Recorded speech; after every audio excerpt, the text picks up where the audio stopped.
sculpting since he was 6. He is 42 now. You are about to walk through a lifetime of mental evolution. He's lived here his entire life and has been sculpting about 9 to 12 hours every single day.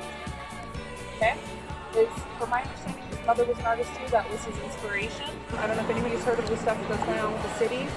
Unfortunately, they tried to shut us down. We did win our day in court, but we were still getting fined for being open. So the donations go to help keep the lights up and running every year and to help pay the fines down.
I'm here at Kenny Irwin's Robolights in Palm Springs, California. The weather outside is frightful, but inside it's even more delightful because there's nothing but strangeness and weirdness to be seen on every square inch.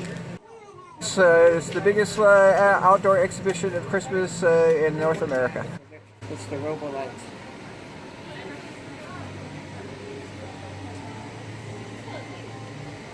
Yeah! Kenny Irwin, he was actually taught by my friend Peggy Vermeer as a child at the Palm Springs Art Museum. He's an excellent pen and ink artist, drawings and this kind of a thing. And these are all found objects. If you know anything about Duchamp and Dadaism, and this is a fine example of that mindset.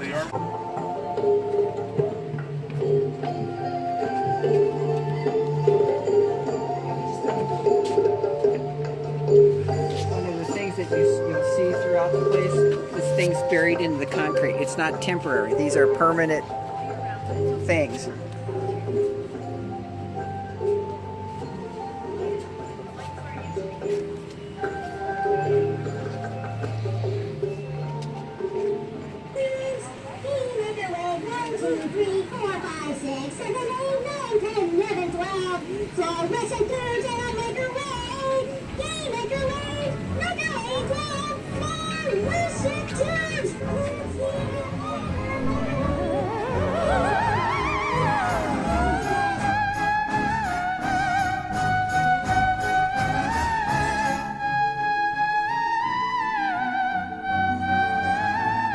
The city of Palm Springs and the county of Riverside has been trying to close it down. They say there's some issues with about 20-some violations. A lot of them have been addressed, but some of them have not.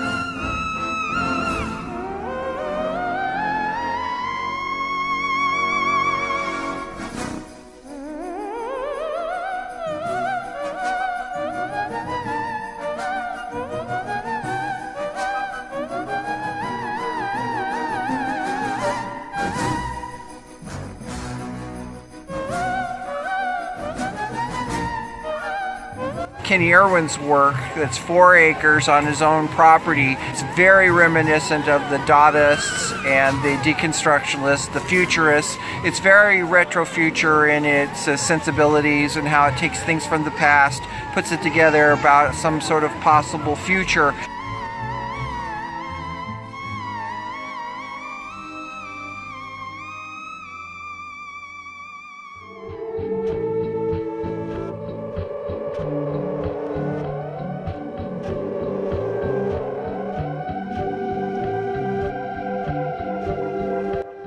even the pieces of architecture, how he takes an object such as a tree that's already planted in the ground and then builds off of it. He's using the ideas of the past, even something like Christmas lights that you normally see on houses and all that. He has done it to such an extent, it's so extreme in its presentation that it's a social commentary. That's what the futurists didn't want to hear anything about the past. Where the state of the art or where we're at now, someone like Lady Gaga takes bits and pieces from behind. Madonna takes bits and pieces of different iconic ideas, puts it together, and is a presentation of what they're trying to express at this time. That's what he is doing here.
Great on that thing.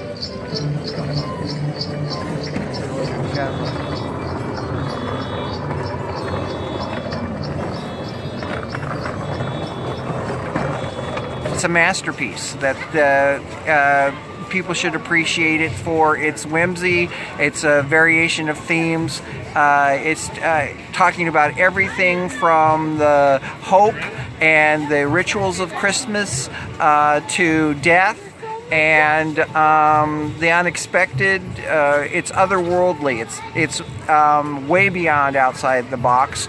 It should be a national treasure the same way that the Watts Towers is a national treasure. And it is built very much the same way. An individual who has a vision, who finds the materials and then brings it to a centralized location and then shares it with the world. This is not trash. This is not garbage put together. This is a very succinct type of vision.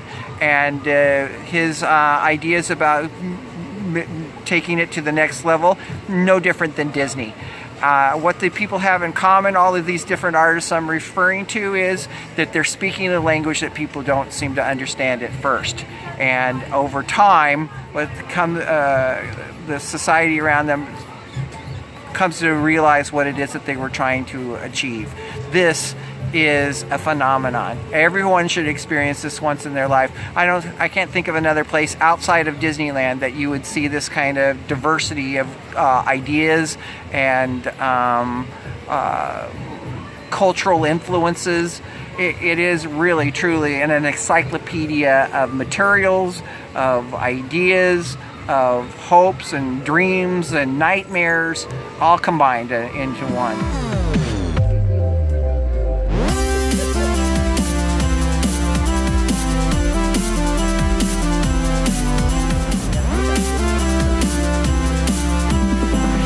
I can see how other people would see this as mocking or even anti-Christmas, but in fact it is not. It's a celebration of all possibilities of all kinds of religions and philosophies and belief systems, all amalgamated together. That's retro-futuristic.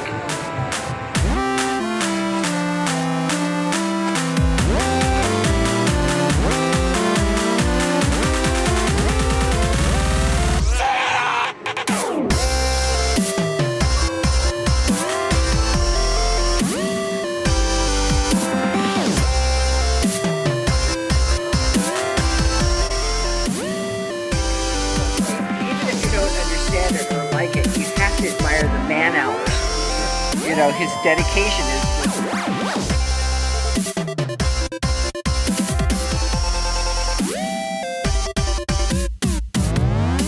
He's taken several different themes and stuck them together in an unusual way.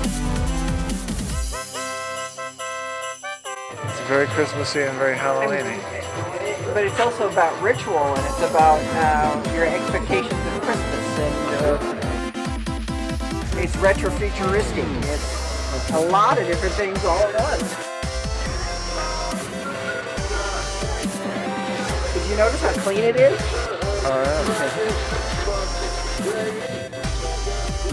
The fact that the city and the county are concerned about the safety is understandable, but it is also par for the course. This is one of the ways that you know that he's on to something, is when they try to shut you down, when they're trying to modify what it is in your vision, your scope, then you know that your chances of success are great. Joan Rivers said if you're not upsetting about 10 to 15% of your audience, then you're not cutting edge and you need to stop what you're doing. This is extreme. This is big. This is a lot. So I could see where people would want to try to understand it, try to control it. But in fact, it is a residential area, but it's in a place that's got a lot of party houses. He's not any more noisier or any more traffic more than any of the other places that are making a living. What he is doing is just sharing it with the world. Once you say, look at me, you're open to criticism. And that's what's happening, that he's being criticized. But that's telling me that it's worthy of their attention. And it's worthy of all of our attentions because of that. It's dramatic.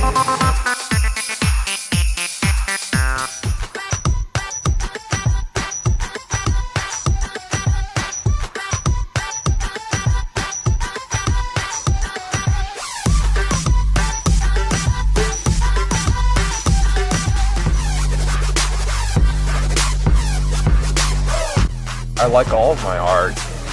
One's not more favorite than the other. I like them all. This is the 30th year I've been doing Robolight. That's for kids of all ages. And it's a why not world and a why world. You know, it questions everything that people ask why, and I just say, well, why not? And that would be pretty much the same basic premise on which I build Robo World on. Well, it's what I do. You know, the cats are born to meow. I was born to be an artist. I'm very much into my work, and that's what I do.